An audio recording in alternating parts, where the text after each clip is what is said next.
Hi there, I'm Sean, your TTRPG librarian, and welcome to Librarian's Bag of Holding.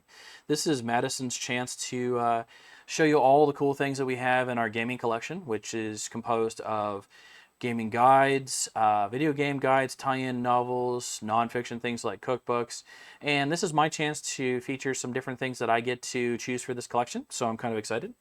So let's go ahead and start off with what I brought with us today. Kind of wanted to feature a particular publisher. I wouldn't consider them a small publisher, but they don't have a very big footprint in the United States that I am aware of.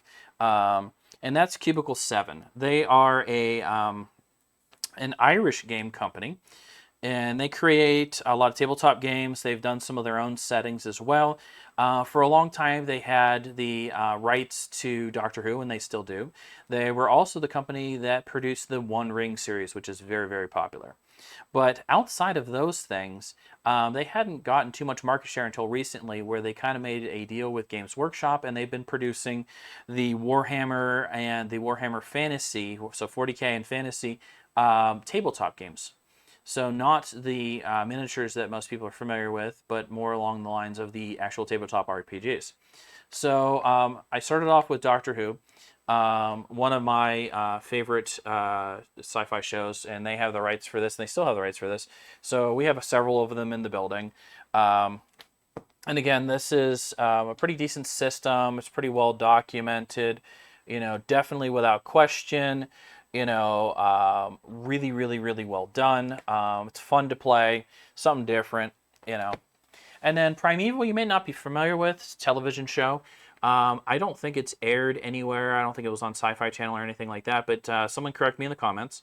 But again, another property that they have access to, and again, very fun system. I like how well it goes. Again, good show, good game that goes with it. Laundry Files. We have some of these books, so this is a novel series. Laundry Files is kind of cool because it's a mix of kind of like Lovecraft horror, spy thriller, science fiction, and like the IT crowd in The Office or Office Space. So you've got like the whole office, the guy next to me in the cubicle is kind of weird trope, along with like, hey, this Cthulhu thing is going to show up at the same time.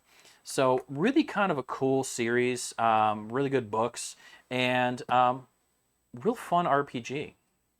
So going into things they've kind of produced on their own, Victoriana, I'm going to see if I can say that right. So hey, you ever wanted to kind of get your steampunk and your Victorian kind of time period RPG going? This is an excellent one as well. I am going to probably butcher the pronunciation. I believe this is Chin, but I'm not sure. This is set in China, in the basically the Warring States period, so before unification. And if I pronounced it wrong, I apologize. This one is an excellent book. I've played through this with a friend, a couple friends of mine. Yggdrasil. This one I can actually pronounce. So get your Viking fantasy on. Excellent, excellent. Again, another really good, well done RPG. And I love the illustrations. There, of course, I turned to pages that have none, but really great illustrations. Nice depth to the system. I enjoy this very much. See, this one I'm going to have trouble with. Coltia. So this is basically post-Roman Britain. So this is King Arthur. So this one is, Chronicles of Arthur Pendragon.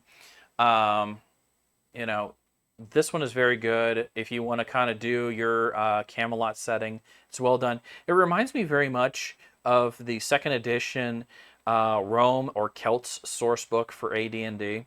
A lot of same kind of feel. Again, very well done. Excellent, illustrations. Excellent mechanics. Last is Kuro, and I'm probably butchering the pronunciation of that one as well.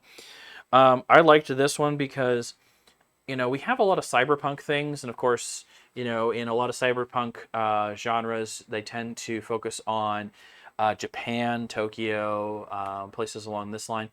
This throws in another slight element that I think is pretty cool, and that is the the horror aspect. So not only do you have the, the mega city, the whole, cyberpunk thing going on there, the Blade Runner-esque feel to everything, but you've got a horror aspect. And Japanese horror is, a whole thing unto itself. I mean, The Ring and The Grudge and some of those things that kind of came out of some of their traditions. There's some pretty neat mechanics and neat tropes in here that I feel like you don't see very many other places. So again, this was Cubicle 7, and I'm going to try to feature different publishers as I go. I also like to get things off of DM's Guild and places like that I can buy. So again, these are all available at our library, and I'd love you to check them out, try out the systems, try out the mechanics. We still have the One Ring, it just happened to be checked out right now. Try out Doctor Who. Try everything else out. So, hey, I'm your RPG librarian, Sean, and this has been Library Bag of Holding. Hey, do us a giant favor, like, subscribe wherever you see us at. I could use the social media lifts to kind of get our content out there, and we would appreciate it. Have a great day. See you on the interwebs.